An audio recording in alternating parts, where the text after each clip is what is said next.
जय श्री राम, हर हर महादेव। इस वीडियो में हम बात करेंगे माता सीता ने तुलसी, ब्राह्मण, फाल्गु नदी, गाय व कौआ को क्यों दिया था श्राप।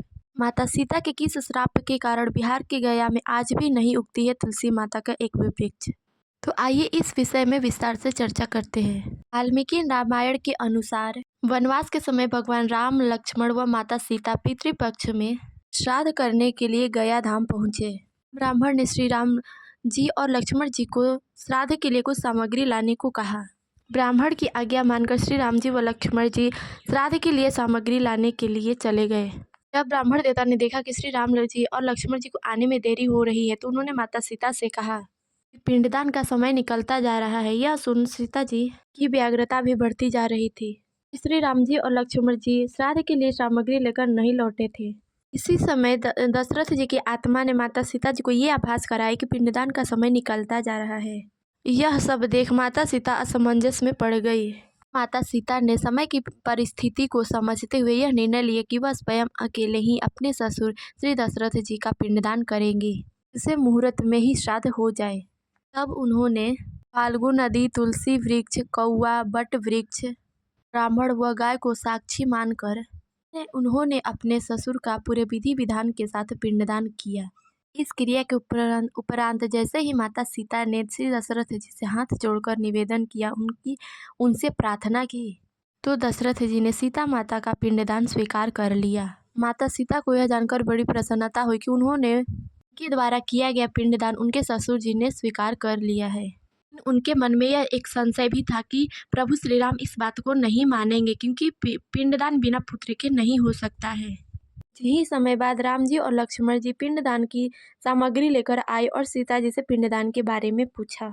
तब माता सीता ने कहा, हे प्रभु, दोनों को आने में विलंब हो रहा था और पिंडदान का जो मुहूर्त है वो भी निकला जा रहा था, इसीलिए मैंने स्वयं ही पिंडदान कर दिया है। जब भगवान श्री राम ने माता जी सीता जी की यह बात सुनी तो उन्हें इस बात का विश्वास नहीं हो रहा था कि बिना पुत्र के और बिना सामग्री के पिंडदान कैसे स्वीकार हो सकता है। माता सीता ने भगवान राम से कहा, हे प्रभु, यहाँ उपस्थित बट वृक्ष, फाल्गु नदी, गाय, तुलसी वृक्ष, ब्राह्मण व कौआ इस बात के साक्षी है कि मेरे द्वारा किया गया पिंडदान हमारे ससुर जी ने स्वीकार कर लिया है। अब भगवान राम क्रोध में होते हुए फाल्गु नदी, वृक्ष, ब्राह्मण, कौआ, बट वृक्ष व गाय से पूछा, लेकिन सबने भगवान राम को क्रोध में देख सबने झूठ बोल दिया कि माता सीता ने कोई पिंडदान नहीं किया है।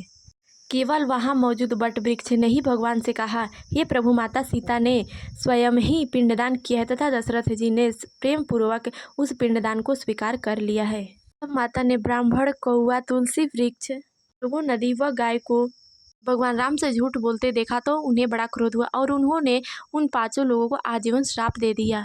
सीता ने फाल्गु नदी को यह श्राप दिया कि वह केवल नाम की नदी रह जाएगी, उसमें कभी कोई पानी नहीं होगी। यही कारण है कि गया में आज भी फाल्गु नदी सूखी है।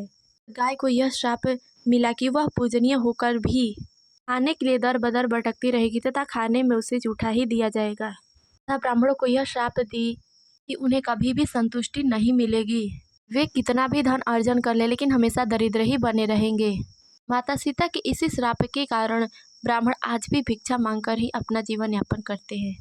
तथा तुलसी के वृक्ष को माता सीता ने यह श्राप दिया कि गया के मिट्टी में कभी भी तुलसी का वृक्ष नहीं उगेगा और यही कारण है कि आज भी तुलसी का वृक्ष गया में नहीं है। वहीं कौआ को यह श्राप मिला कि उसके पास कितना भी भोजन हो लेकिन वह लड़ झगड़ कर ही भोजन करेगा। यही कारण है कि कौआ आज भी अकेले भोजन नहीं करता है। वहीं बट वृक्ष ने जब प्रभु श्री रामचंद्र जी से माता सीता के बारे में सच बोला था तो माता सीता प्रसन्नता पूर्वक बट वृक्ष को यह आशीर्वाद दी कि उसे लंबी आयु प्रदान होगी तथा वह दूसरों को छाया प्रदान करेगा। पतिव्रता स्त्री उनकी पूजा करके अपने पति की लंबी आयु की कामना करेंगी। तो यही कारण था जिस कारण माता सीता ने गाय, ब्राह्मण, तुलसी वृक्ष, कौआ व फाल्गु नदी को श्राप दिया था। तो इस वीडियो में बस इतना ही। मिलते हैं अगली वीडियो में, तब तक ले जय श्री राम, हर हर महादेव।